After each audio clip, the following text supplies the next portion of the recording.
এই জন্য বুদ্ধিমানের কাজ হলো জুমার দিন যখন আসবে বন্ধু, সব কাজ কমপ্লিট করে তুমি মসজিদে চলে যাও, যেন তোমার পিছু টান না থাকে। বলে কেন? আমাদের দোষের কিন্তু বন্ধু শেষ নাই। জুমার দিনে মুসল্লিরা যায় সবার পরে এবং বের হয়, ইমাম সাহেব যখন ডানে বামে সালাম ফেরায়, মনে হয় যেন বন্ধু বিশ্বযুদ্ধ শুরু হয়ে গেছে, কার আগে কে রে এবার হয়ে যাবে। অথচ আমার নবীর আদর্শ নিয়ে আমি আজকে ওয়াজ করছি বন্ধু। Disturb, don't disturb me. তোমরা আমি বললে আওয়াজ দিবে, নয়তো চুপ করে আলোচনা শুনবে, কারণ আজকের সময় অত্যন্ত গুরুত্বপূর্ণ। কারণ আমি যদি 5 মিনিট সময় পাই, একটা হাদিস শোনাতে পারবো।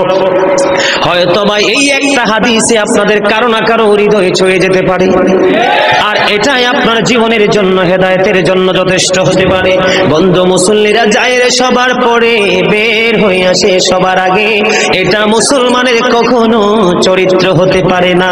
তাকওয়া সম্পূর্ণ ব্যক্তির আদর্শ কখনো হতে পারে না। হাদিস শরীফ খুলে দেখি বন্ধু, আমার নবী বলেছেন, রে আমার উম্মত, জুমার দিন সাইয়্যিদুল আইয়াম, সব দিনের চাইতে শ্রেষ্ঠ। ঈদুল ফিতর, ঈদুল আজহার দিনের চাইতেও দামি।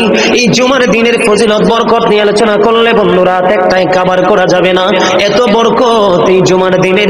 আমার নবী বলেছে, উম্মতের দল, জুমার দিনে কেউ যদি সবার আগে মসজিদে যায় আর সবার পরে যদি কেউ মসজিদ থেকে বের হয়, আপনি যাবেন, সবার আগে যাওয়ার আগে সুন্দর করে গোসল করবেন, উত্তম জামা, নতুন জামা পরবেন, আতর গোলাপ লাগাবেন।